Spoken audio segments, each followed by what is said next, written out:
നമസ്കാരം. The excellence of പാലന toxicology department. Ramitha, 40 വയസ്സ്, കുത്തന്നൂർ സ്വദേശി. സെപ്റ്റംബർ 27-ാം തീയതി പാമ്പുകടിയേറ്റ് ഗുരുതരാവസ്ഥയിൽ പാലനയിൽ പ്രവേശിപ്പിച്ചു. പിന്നീട് രമിതയുടെ ആരോഗ്യനിലയിലുള്ള പുരോഗതി ഓരോ നിമിഷവും വളരെ സങ്കീർണമായിരുന്നു. ഡോക്ടർ വിൻസെന്റ് ജോസ് ആൻഡ് ടീമിന്റെ നേതൃത്വത്തിലുള്ള വിദഗ്ധ ചികിത്സയിലൂടെ രമിത തിരിച്ച് ജീവിതത്തിലോട്ട്. അന്ന് എന്താണ് സംഭവിച്ചത്?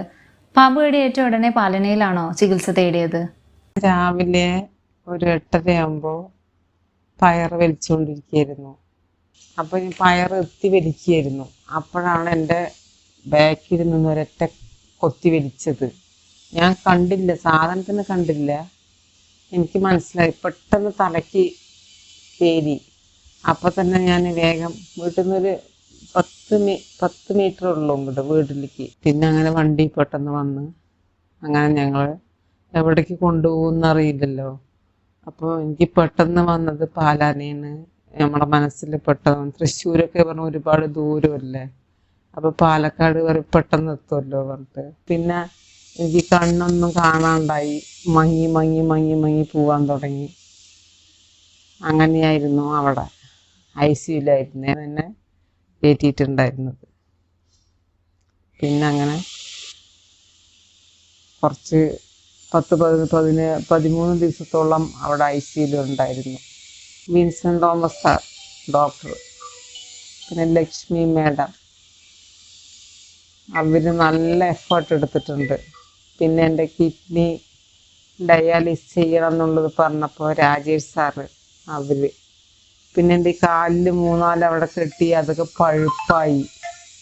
അപ്പോൾ ജിതേഷ് സാറ്, അരുൺ സാറ്, പിന്നെ വേറെ ഇടയിലൊരു ദീപക് സാറും ഇടയിൽ വരും നോക്കാറുണ്ടായിരുന്നു.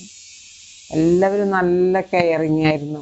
ഡോക്ടറാണെന്ന് പോലും എനിക്ക് ലക്ഷ്മി മേഡത്തിന് അറിയില്ലായിരുന്നു. എന്താ വെച്ചാൽ അവിടെ എല്ലാവരുമായിട്ട് മിങ്കിൾ ചെയ്യുന്നത് ഡോക്ടറാണോ സിസ്റ്ററാണോ ആരാണെന്ന് അറിയില്ല. എല്ലാവരും ഒറ്റക്കെട്ടാണ്.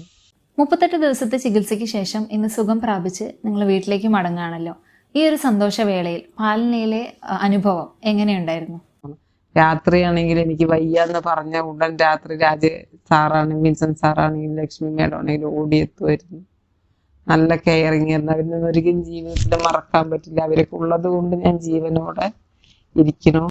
എൻ്റെ കാലൊക്കെ 3 ദിവസം രാത്രി ഉറക്കൊഴിച്ചിട്ട് ലക്ഷ്മി മേഡം തന്നിട്ടുണ്ട്. പിന്നെ എനിക്ക് പാലാനെ കുറിച്ച് പറയണേ എല്ലാ സ്റ്റാഫിനോടും എൻ്റെ ഹൃദയം നിറഞ്ഞ നന്ദി. പിന്നെ ഫാദർ ദിവസം വന്ന് എന്നെ ഫാദർ എന്നെ ദിവസം വന്ന് പ്രാർത്ഥിക്കും, പ്രാർത്ഥനയുണ്ട് ശരിയാവും പറഞ്ഞ്. എൻ്റെ സ്വന്തം പേരിലും എൻ്റെ കുടുംബത്തിൻ്റെ പേരിലും എൻ്റെ വീട്ടുകാരുടെ പേരിലും എല്ലാം ഞാൻ നന്ദി അറിയിക്കുന്നു. അതേപോലെ ബ്ലഡിൽ ഞങ്ങൾക്ക് 10-60 പേര് ബ്ലഡ് എടുത്തു മൊത്തത്തില്. ആ ബ്ലഡിൽ നിൽക്കുന്ന അവര് ലാബിൽ നിൽക്കുന്ന ആൾക്കാരും അതൊന്നും ഞങ്ങൾക്ക് മറക്കാനേ പറ്റില്ല. അവരടുത്ത് എത്ര നന്ദി പറഞ്ഞാലും തീരില്ല. ഞാനൊക്കെ ലക്ഷ്മി മേഡത്തിന് പറഞ്ഞാല് അത്രയും പറയാൻ കാരണം എന്താ വെച്ചാൽ ഇവിടെ 3 ദിവസം അവിടെ കിടക്കുമ്പോഴും ശരിക്കും പറഞ്ഞാൽ ഞാൻ ആ മേഡത്തിനെ സമ്മതിക്കണം. 3 ദിവസം വീട്ടിൽ പോകണ്ട. ഞാൻ ആ ബെഞ്ചിൽ, ചെറിയ ബെഞ്ചിൽ ഞാൻ വൈകുന്നേരം ഇരിക്കുന്നു, മേഡം അകത്തിരിക്കുന്നു, രോഗി അവിടെ കിടക്കുന്നു. ഈ 19 ദിവസം ICUന്ന് ഇറങ്ങണ വരയ്ക്കും ഞാൻ ആ ബെഞ്ചിൽ ആണ്. അതായത് അവിടുത്തെ ഒരു ചെറിയൊരു ബെഞ്ചിൽ കിടക്കുന്നതും ഇരിക്കുന്നതും ഇതെല്ലാം. അപ്പൊ ആ മേഡം വന്നിട്ട് 3 ദിവസം വീട്ടിൽ പോവാണ്ട് അങ്ങനെയൊക്കെ എല്ലാവരും പ്രാർത്ഥനകൾ കൊണ്ടും ഞങ്ങൾ ഇവിടം വരെ എത്തി. അതാണ് എനിക്ക് പറയാനുള്ളത്. ഓക്കെ, എല്ലാവരോടും നന്ദി പറഞ്ഞാൽ തീരില്ല.